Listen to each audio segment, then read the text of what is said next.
जय हिंद। नमस्कार साथियों, आप सभी लोगों का मोस्ट वेलकम है आज के इस नए क्लास में। साथियों, आज के इस क्लास में हम सभी लोग पढ़ने वाले हैं बीएसएससी कार्यालय परिचारी भर्ती 2025 के एग्जाम के लिए मोस्ट इम्पॉर्टेंट प्रीवियस ईयर के क्वेश्चन को, जो कि साथियों आपके बीएसएससी कार्यालय परिचारी भर्ती 2025 के एग्जाम के लिए काफ़ी इम्पोर्टेंट है।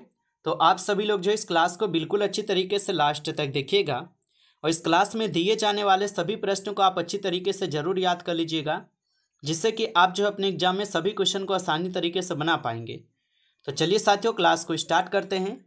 उनसे पहले यदि आप इस चैनल पर पहली बार जुड़े हैं तो आप इस चैनल को सब्सक्राइब कर लीजिए और सब्सक्राइब करके आप ऑल नोटिफिकेशन को ऑल पे दबा लीजिए, ताकि जब भी क्लास स्टार्ट हो सबसे पहले क्लास का नोटिफिकेशन आपके पास पहुंच सके।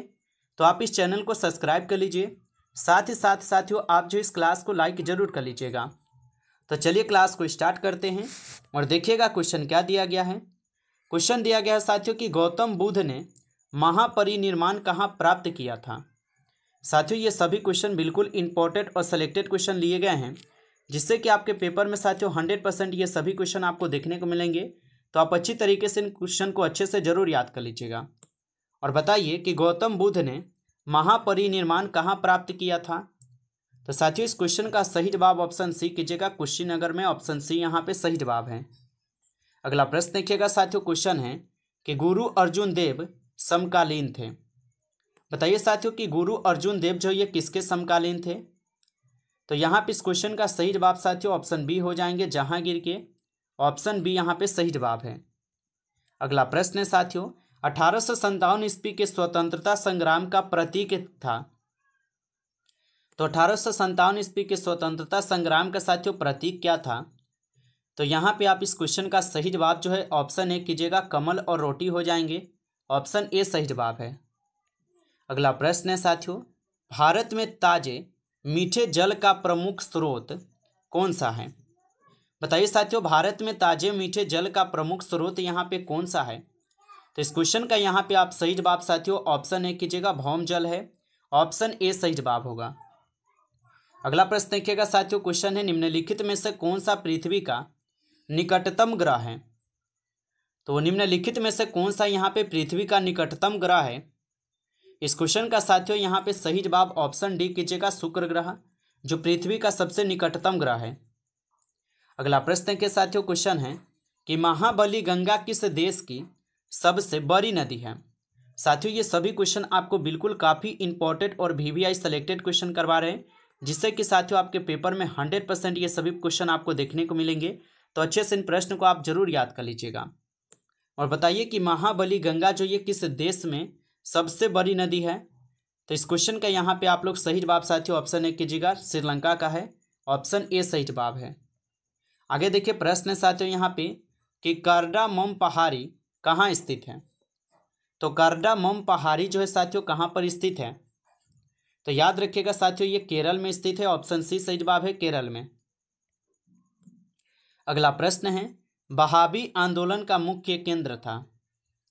तो बहावी आंदोलन का जो मुख्य केंद्र था साथियों याद रखिएगा पटना हो जाएंगे। ऑप्शन ए यहाँ पे सही जवाब है, पटना हो जाएंगे। अगला प्रश्न है कि संविधान सभा के अस्थायी अध्यक्ष कौन था। तो संविधान सभा के साथियों अस्थायी अध्यक्ष कौन थे। तो आपको पता है संविधान सभा के अस्थायी अध्यक्ष थे doctor Sachchidanand Sinha ji. Option A आपका सही जवाब होगा इस क्वेश्चन का। और संविधान सभा के अस्थायी अध्यक्ष कौन थे। तो डॉक्टर राजेंद्र प्रसाद जी, याद रखिएगा। अगला प्रश्न देखिए साथियों, क्वेश्चन है स्टैच्यू ऑफ यूनिटी डैश के प्रति श्रद्धांजलि है। बताइए साथियों कि स्टैच्यू ऑफ यूनिटी ये डैश के प्रति श्रद्धांजलि हो जाएंगे। तो स्टैच्यू ऑफ यूनिटी है साथियों यह हो जाएंगे आपके सरदार वल्लभ भाई पटेल के प्रति श्रद्धांजलि। ऑप्शन बी यहाँ पे सही जवाब है। आगे देखिए साथियों प्रश्न दिया गया है एकीकृत। चलिए बताइए साथियों कि एकीकृत परिपथ आविष्कार से किस पीढ़ी का जन्म हुआ है। तो एकीकृत परिपथ आविष्कार से किस पीढ़ी का जन्म हुआ है। तो साथियों याद रखिएगा इस क्वेश्चन का यहाँ पे सही जवाब सी हो जाएंगे, तृतीय का हुआ है। ऑप्शन सी सही जवाब है। अगला प्रश्न देखिए साथियों, क्वेश्चन है कि वेदों में संपूर्ण सच्चाई निहित है और यह व्याख्या जो है ना ये किसके द्वारा दी गई है? बताइए साथियों कि वेदों में संपूर्ण सच्चाई निहित है और यह व्याख्या किसके द्वारा दी गई है? तो यहाँ पे इस क्वेश्चन का आप सही जवाब ऑप्शन बी कीजिएगा, स्वामी दयानंद जी के द्वारा दिए गए हैं। ऑप्शन बी सही जवाब है। अगला प्रश्न है साथियों यहाँ पे कि कार्बन का यहाँ पे शुद्धतम रूप क्या है? बताइए साथियों कि कार्बन का यहाँ पे शुद्धतम रूप क्या होगा? तो कार्बन का यहाँ पे साथियों शुद्धतम रूप हो जाएंगे हीरा। ऑप्शन ए सही जवाब हो जाएगा साथियों, हीरा हो जाएंगे। अगला प्रश्न के साथियों क्वेश्चन है कि निम्न में से किस पदार्थ में ध्वनि की गति सबसे धीमी होती है? बताइए साथियों कि निम्न में से किस पदार्थ में ध्वनि की गति सबसे धीमी होती है? तो याद रखिएगा वायु में जो है ध्वनि की गति साथियों सबसे धीमी होती है। अगला प्रश्न के साथियों क्वेश्चन दिया गया है कि निम्नलिखित में से कौन सा एक सबसे अधिक मृत्यु है? तो निम्नलिखित में से कौन सा एक सबसे अधिक मृत्यु हो जाएंगे? तो साथियों याद रखिएगा सोडियम जो सबसे अधिक एक मृत्यु है। अगला प्रश्न देखिएगा साथियों क्वेश्चन है कि कमरे के ताप पर कौन सी अधातु द्रव्य है? साथियों अभी तक आप इस क्लास को लाइक नहीं किए हैं तो आप इस क्लास को एक बार ज़्यादा से ज़्यादा लाइक जरूर कर लीजिएगा। चैनल पे पहली बार यदि आप जुड़े हैं तो आप इस चैनल को सब्सक्राइब करके ऑल नोटिफिकेशन को आप ऑल पे दबा लीजिएगा ताकि जब भी क्लास स्टार्ट हो सबसे पहले क्लास का नोटिफिकेशन आपके पास पहुंच सके। तो आप इस चैनल को सब्सक्राइब जरूर कर लीजिएगा। साथ ही साथ यदि आपको पीडीएफ चाहिए तो आप कमेंट में जरूर बताइएगा और बताइए कि कमरे के ताप पर कौन सी अधातु जो है ना द्रव्य है? तो इस क्वेश्चन का यहाँ पे सही जवाब साथियों बी कीजिएगा, ब्रोमीन हो जाएंगे। ऑप्शन बी सही जवाब है। अगला प्रश्न है यहाँ पे कैल्शियम परमाणु संख्या 20 की संयोजकता है। तो कैल्शियम परमाणु संख्या 20 की संयोजकता क्या हो जाएगा? तो यहाँ पे इस क्वेश्चन का आप सही जवाब बी कीजिएगा साथियों, 2 हो जाएंगे। ऑप्शन बी यहाँ पे सही जवाब है। अगला प्रश्न है यहाँ पे कि खाने के सोडे का रासायनिक सूत्र है। बताइए साथियों कि खाने के सोडे का रासायनिक सूत्र क्या होगा? तो खाने के सोडे का रासायनिक सूत्र जो है साथियों यहाँ पे NaHCO3 हो जाएंगे। ऑप्शन बी कीजिएगा सही जवाब यहाँ पे NaHCO3 होगा। आगे देखिए प्रश्न साथियों यहाँ पे कि निम्न में से किस पर ऋण आवेश होता है? बताइए साथियों कि निम्न में से किस पर ऋण आवेश होता है? तो साथियों याद रखिएगा बी कण पर जो है ऋण आवेश होते हैं। ऑप्शन बी यहाँ पे आपका सही जवाब होगा। अगला प्रश्न देखिए साथियों क्वेश्चन है कि पॉलीथीन किस यौगिक का यहाँ पे बहुलक है? बताइए कि पॉलीथीन जो है ये किस यौगिक का बहुलक हो जाएगा? तो पॉलीथीन जो है साथियों याद रखिएगा एथीन का बहुलक है। ऑप्शन सी सही जवाब है, एथीन होगा। अगला प्रश्न है साथियों मनुष्य का प्रमुख उत्सर्जी उत्पाद होता है। तो मनुष्य का प्रमुख उत्सर्जी उत्पाद होता है तो साथियों बताइएगा यूरिया होता है। ऑप्शन यहाँ पे आप लोग का बी सही जवाब है। अगला प्रश्न है यहाँ पे कि विडाल टेस्ट का संबंध जो है ये किस रोग से है? तो विडाल टेस्ट का संबंध किस रोग से होगा? तो साथियों इस क्वेश्चन का यहाँ पे आप सही जवाब जो है ऑप्शन ए कीजिएगा, मोती झारा यानी कि टाइफाइड जिसको बोलते हैं। ऑप्शन ए यहाँ पे सही जवाब है। अगला प्रश्न के क्वेश्चन है कि निम्नतम संभव ताप है। तो साथियों ये क्वेश्चन कराए हैं आपको, याद होगा तो जरूर आप बता दीजिएगा कि निम्नतम संभव ताप -273 डिग्री सेल्सियस होता है। ऑप्शन ए लगाए हैं तो आपका सही जवाब है। अगला प्रश्न साथियों कि आलू का कौन सा भाग जो है खाया जाता है? बताइए कि आलू का कौन सा यहाँ पे भाग जो है खाया जाता है? तो याद रखिएगा तन्ना जो है आलू का ऐसा भाग है जिसको खाया जाता है, याद रखिएगा। अगला प्रश्न है आपका यूरिया का निर्माण जो है कहाँ होता है? बताइए आप लोग कि यूरिया का निर्माण कहाँ पर होता है? तो यूरिया का निर्माण आप सभी लोग जो है याद रखिएगा यकृत में होते हैं।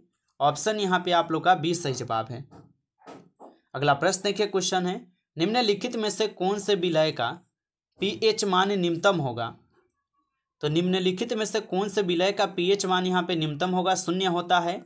तो याद रखिएगा साथियों नींबू के रस का जो है pH मान 0 होता है। ऑप्शन डी सही जवाब है। अगला प्रश्न है आपका यहाँ पे कि आवर्त सारणी का आविष्कार किसने किया था?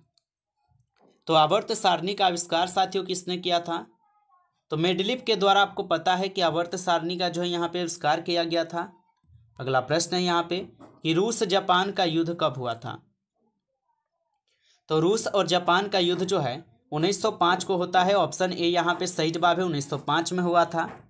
अगला प्रश्न देखिए क्वेश्चन दिया गया है कि प्रसिद्ध इतालवी क्रांतिकारी ग्यूसेप मैजनी का जन्म डैश में 1807 में हुआ था।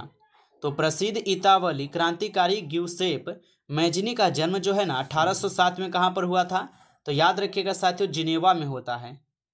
अगला प्रश्न है यहाँ पे कि वर्नाक्यूलर प्रेस एक्ट किस वायसराय के समय में पारित हुआ?